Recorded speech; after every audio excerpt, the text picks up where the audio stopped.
एक नया पाठ पढ़ेंगे जिसका नाम है व्यंजकों का गुणनफल एवं सर्वसमीकाएं। क्या नाम है? व्यंजकों का गुणनफल एवं सर्वसमीकाएं। ठीक है। इसके पहले हम लोगों ने बीजीय व्यंजक के बारे में पढ़ा था। किसके बारे में? बीजीय व्यंजक। बीजीय व्यंजक का मतलब जैसे हमारे पास क्या है, हो सकता है भूल गए होंगे। एक है अक्षर, यानी इसको कहें शब्द, और एक है संख्या। संख्या में जीरो को छोड़ दीजिए, 1 2 3 इस तरह से संख्याएं हैं। और अक्षर में हम पहले जो है क ख ग घ को लिया जाता था, लेकिन अब के ट्रेड में क ख ग घ नहीं लेते हैं। समझ रहे हैं? जैसे क, जैसे पहले जब हम लोग छोटे छोटे थे तो जो सवाल आते थे वो क ख ग इस तरह से लिख कर आते थे। जैसे 4 क धन 3 क कितना होगा, ये पहले होता था। ठीक है। अब हम लोग डायरेक्ट अक्षर में आ गए हैं, यानी XYZ के रूप में। XYZ इस तरह से, मतलब ये जो ABCD होगा वो सब होगा, चाहे वो छोटा हो चाहे बड़ा हो। ठीक है। तो व्यंजक इन्हीं दोनों को जोड़ के, चाहे जोड़ दें, चाहे घटा दें, चाहे गुणा कर दें, चाहे भाग कर दें, इन्हीं को जोड़ घटा गुणा भाग करके व्यंजक बनता है। ये हम लोग पढ़ चुके हैं। ठीक है। तो ठीक है, तो ये जो अक्षर यानी ABCD वाले अक्षर, चाहे छोटे हों चाहे बड़े हों, और गिनती यानी संख्या, इनको जोड़कर घटाकर गुणा करके जो बनता है उसे हम लोग क्या कहते हैं? व्यंजक, बीजीय व्यंजक। तो ये क्या है? बीजीय व्यंजक। x में 2 को क्या किया गया है? गुणा किया गया है। ये x में 5 को जोड़ा गया है, ये भी व्यंजक है। ये y में से 3 को घटाया गया, ये भी व्यंजक है। ये x में 3 का गुणा किया गया है, फिर 4 में से घटा दिया गया है, ये ना है, ये भी व्यंजक। तो ये सब बीजीय व्यंजक हैं। तो हमको सीखना क्या है कि एक पदीय व्यंजकों का गुणा करना है। एक पदीय व्यंजक का मतलब क्या है? जैसे मान लीजिए एक हमारा संख्या है 5 और ये हो गया x। ये हमारा क्या है? संख्या है। और XYZ, इन सबको हम लोग चर भी कहते हैं। क्या कहते हैं? चर। ठीक है। और इसको कहते हैं अचर। चर का मतलब समझते हैं? संख्या के अलावा जो भी होता है XYZ। जैसे हम लोग सवाल लगाने जाते हैं तो जो चीज नहीं पता रहता है उसको क्या मानते हैं? X मानते हैं, एक्शन है। तो X क्या है? चर। जो हम मानते हैं वो क्या है? चर। Y भी मान सकते हैं। तो अपने दिमाग में ये बना लीजिए कि ये जो संख्या अक्षर वाली चीजें हैं, ABCD XYZ EFGH, ये सभी क्या है? चर। और ये क्या है? अचर। ठीक है। तो ये जो संख्या है ये क्या है? अचर है। और ये जो अक्षर है उसको क्या कहते हैं? चर। ठीक है। तो जब हम इस संख्या को चर से गुणा करेंगे, संख्या को क्या करना है? चर से गुणा करना है। संख्या को चर से गुणा करेंगे तो क्या आएगा? ये सब हम लोग पीछे पढ़ भी चुके हैं। 5 में x का गुणा करेंगे तो क्या लिखेंगे? 5x। 5x लिखा है, इसका मतलब इसके बीच में कौन सा निशान है? गुणा का। हम लोग पीछे भी पढ़े हैं, नोट कर करके ले आएंगे। x और 5 के बीच में कोई स्थान नहीं है, इसका मतलब क्या है? गुणा का। तो 5 में x को गुणा करेंगे तो ये गुणा का निशान हट जाता है। ठीक है। अब ध्यान दीजिए, x में 5 का गुणा करेंगे तो क्या इसको x5 कहेंगे? क्या क्या लिखेंगे? इसको भी हम लोग यही लिखेंगे। क्या लिखेंगे? 5x। जब लिखने का तरीका हमारा जो है, तो लिखने का जो सिस्टम है वो लिखते हैं, पहले संख्या को लिखेंगे, उसके बाद अक्षर को लिखेंगे, यानी चर को लिखेंगे। बात समझ में आई? पहले किसको लिखेंगे? संख्या को, फिर उसके बाद चर को। जैसे मान लीजिए 9 गुणे y हमने लिखा, तो इसको क्या लिखेंगे? 9y। ठीक है? y में अगर 7 का गुणा किए तो इसको क्या लिखेंगे? 7y। ये बात समझ में आई? पहले संख्या को लिखेंगे, उसके बाद चर को लिखेंगे। ठीक है? अब बताइए 3 में अगर हम z का गुणा करेंगे तो क्या लिखेंगे? 3z। और z में 9 का गुणा करेंगे तो क्या लिखेंगे? 9z। ये बात समझ में आ गई कि किसी संख्या में अगर हम चर से गुणा करते हैं तो पहले संख्या को लिखेंगे और चर को लिखेंगे। ठीक है? अगर हम लिखे हैं 10x, तो इसका मतलब क्या है? 10 और x के बीच में किसका निशान है? गुणा का। यानी x में कितने का गुणा है? 10 का। ठीक है? यानी x जो है x का 5 गुना हुआ है। ठीक है? इसको चाहे तो गुणा को हम जोड़कर भी लिख सकते हैं। कैसे लिख सकते हैं? 5x को हम चाहें तो 1 बार, 2 बार, 3 बार, 4 बार, 5 बार नहीं लिखते हैं क्या? ऐसे कंफ्यूज होंगे, छोड़िए। ठीक है? चलिए, इतना तो समझ में आ गया ना कि संख्या में अगर चर से गुणा करेंगे तो पहले संख्या को लिखेंगे, फिर चर को लिखेंगे। ठीक है? इतना हमने सीख लिया। चलिए देखिए, एक प्रश्न देखिए। 5 किग्रा आम x रुपया प्रति किग्रा की दर से खरीदना है। कितने की दर से खरीदना है? x रुपया प्रति किग्रा की दर से खरीदना है। क्या किलो आम? 5 किलो आम। तो 5 किग्रा आम का मूल्य कितना होगा? हमको टोटल कितने किलो आम खरीदना है? 5 किग्रा आम खरीदना है। ठीक है? 1 किलो आम का दाम कितना है? x रुपया प्रति किग्रा। ठीक है? तो टोटल मूल्य बताइए, 5 किलो आम का मूल्य क्या होगा? उसको छोड़ दीजिए। हम ऐसे कहें कि अगर हमको 5 किलो आम खरीदना है, कितना खरीदना है? 5 किलो आम खरीदना है 3 रुपया प्रति किलो की दर से, तो कितने रुपए का होगा बताइए? 1 किलो आम 3 रुपया में मिलता है, तो 5 किलो आम का कितना देना पड़ेगा? कितना देना पड़ेगा?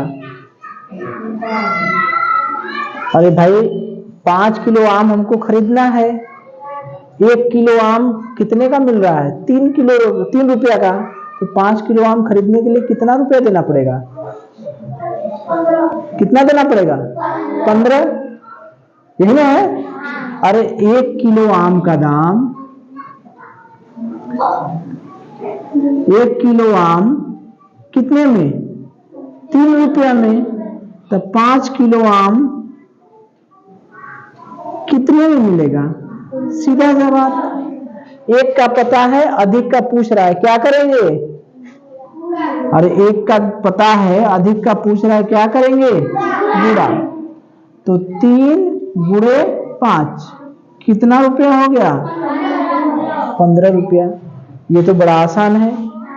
1 किलो आम ₹3 में, तब 5 किलो आम ₹15 में गुड़ा हुआ ना, ऐकिक नियम से हुआ ना। यहां पर क्या है, 1 किलो आम कितने में है, X रुपए में, तो 5 किलो आम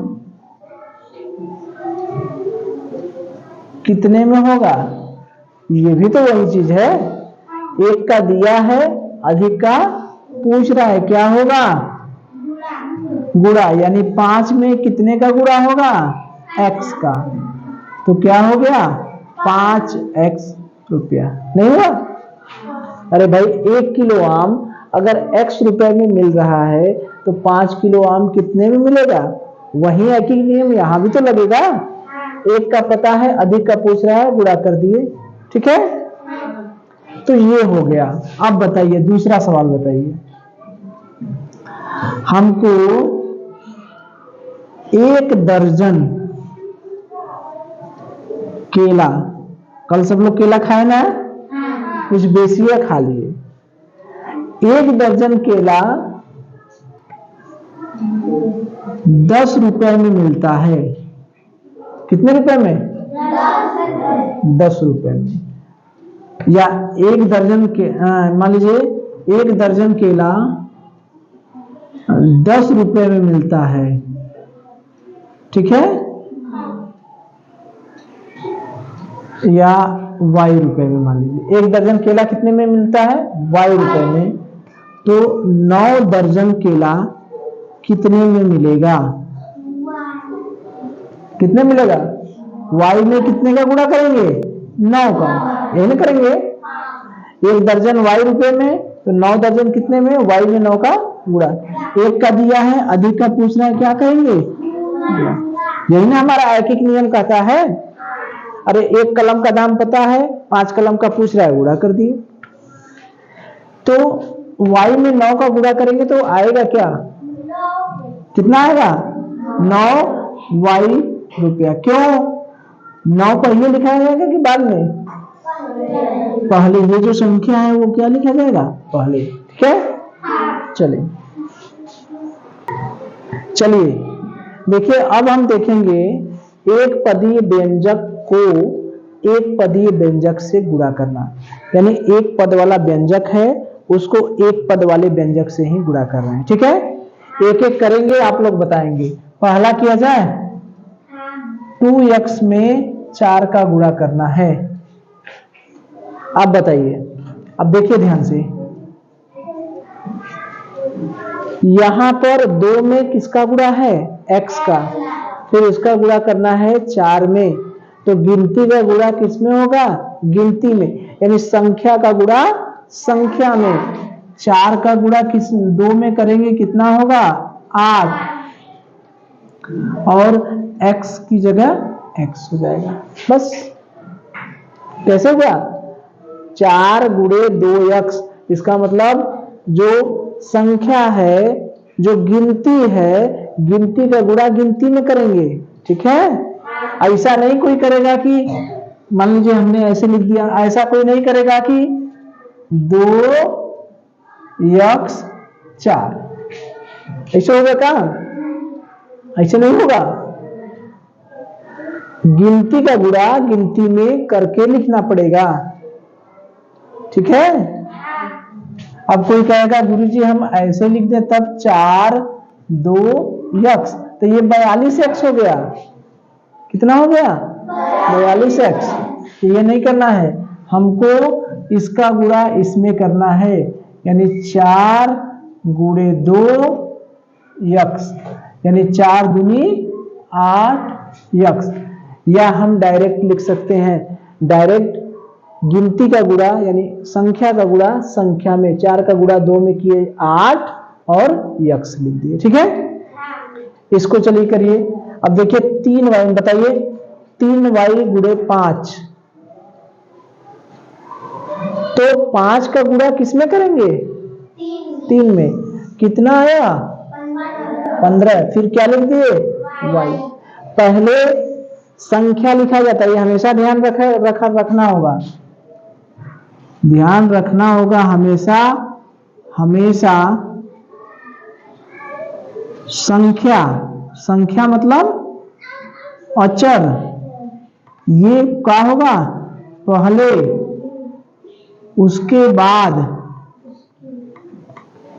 क्या लिखा जाएगा अक्षर, यानी क्या कहते हैं चर। संख्या वाला कहां रहेगा पहले,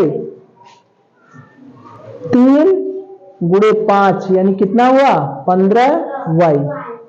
ठीक है, चलिए इसको बताइए 4 गुणे 2x, बताइए 8x। वेरी गुड, 4 में 2 का गुणा किए 4 दूनी 8x।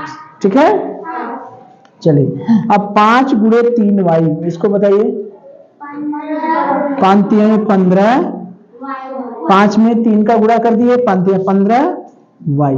ठीक है, अब इसको बताइए x में 3 का गुणा और y का गुणा। अब इसको ध्यान से देखिए, x गुणे 3y, बताइए।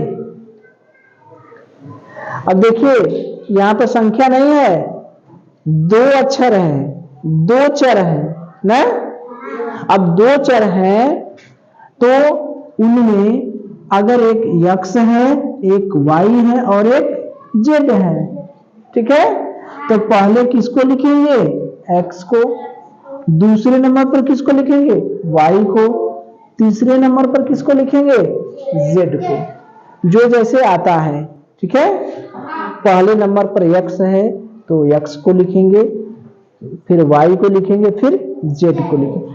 ऐसा नहीं है कि पहले y को लिख देंगे, गलत नहीं होगा, गलत नहीं होगा, लेकिन हम अपना क्रम जानते रहें कि जो पहले आता है उसको पहले लिखा जाता है। ठीक है, चाहे हम ए बी लिखें या बी ए लिखें, दोनों बराबर हैं। ठीक, लेकिन अपने सुविधा के लिए पहले ए लिखते हैं फिर बी लिखते हैं। बात समझ में आ रही है?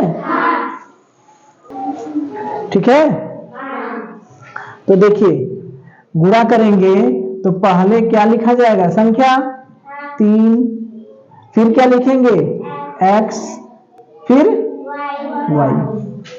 इनके बीच में गुणा का निशान कहीं नहीं मिलेगा, 3xy, एक का मतलब 3 में x का भी गुणा है और y का गुणा, ये सही है। 3yx ये गलत नहीं है, ये गलत नहीं है, ये भी सही है, लेकिन दिखने में बढ़िया और कहने में बढ़िया कौन लग रहा है 3xy 3yx, yx थोड़ा सा आगे पीछे हो जा रहा है ना, तो इसीलिए ये भी सही है ये भी सही है, लेकिन हम लोग ज्यादातर लिखते हैं इसी को। बात समझ में आ रही है? किसी से झगड़ा मत कर लीजिएगा कि अरे नहीं ये जो है 3yx ना ये गलत है, ऐसे झगड़ा नहीं करें, ये भी सही है। बात समझ में आ रही है? लेकिन लिखते हैं थोड़ा सा देखने में बढ़िया लगता है। ठीक है, चलिए तो ये हो गया 3xy। अब चलिए अब 3x गुणे 4y, तो 3 में 4 का गुणा करेंगे क्या होगा 12x y। समझ गए ना बात को? 12 पहले दो संख्या भी 2 ठो है और अक्षर भी 2 ठो है, तो 3 में 4 का गुणा करें 12, x को पहले लिख दिए y को बाद में लिख दिए। इसको गुणा करें,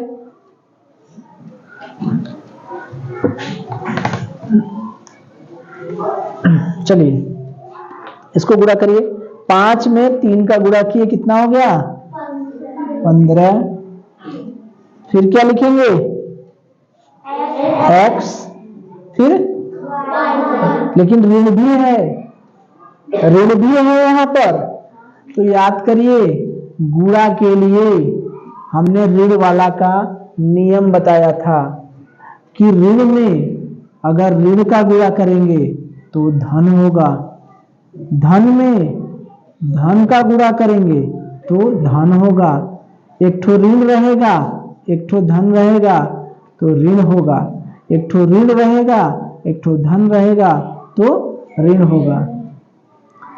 दोनों समान है तो क्या होगा? धन।